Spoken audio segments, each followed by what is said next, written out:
কোটা সংস্কার আন্দোলনকারী ও ছাত্রলীগের দফায় দফায় সংঘর্ষের পর গেল রাতে উত্তপ্ত ছিল ঢাকা বিশ্ববিদ্যালয় ক্যাম্পাস সহ হলগুলো। সকাল থেকেই থমথমে অবস্থা বিরাজ করছে ঢাবি ক্যাম্পাসে।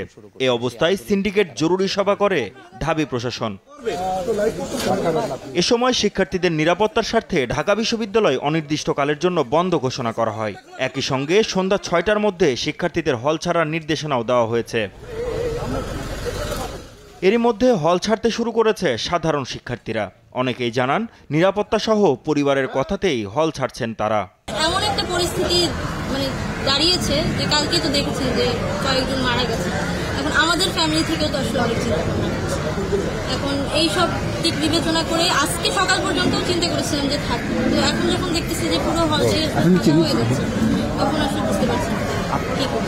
এখন হল ছাড়া নির্দেশ দিচ্ছে প্রশাসনের পক্ষ থেকে, তো আমরা চেষ্টা করছি যা পারতেছি নিয়ে আর কি চলে যাচ্ছি। ক্যাম্পাস জুড়ে দিনভর পুলিশের সতর্ক পাহারা। কোটা আন্দোলনে নিহতদের স্মরণে দুপুরে রাজু ভাস্কর্যের সামনে গায়েবানা জানাজা অনুষ্ঠিত হওয়ার কথা থাকলেও সেখানে তাদের প্রবেশ করতে দেয়নি আইন শৃঙ্খলা রক্ষাকারী বাহিনী। ক্যাম্পাসে বিক্ষোভ মিছিল ছত্রভঙ্গ করে দেয় আইন শৃঙ্খলা রক্ষাকারী বাহিনীর সদস্যরা। সাউন্ড গ্রেনেডে আহত গণমাধ্যম কর্মী সহ অনেকেই।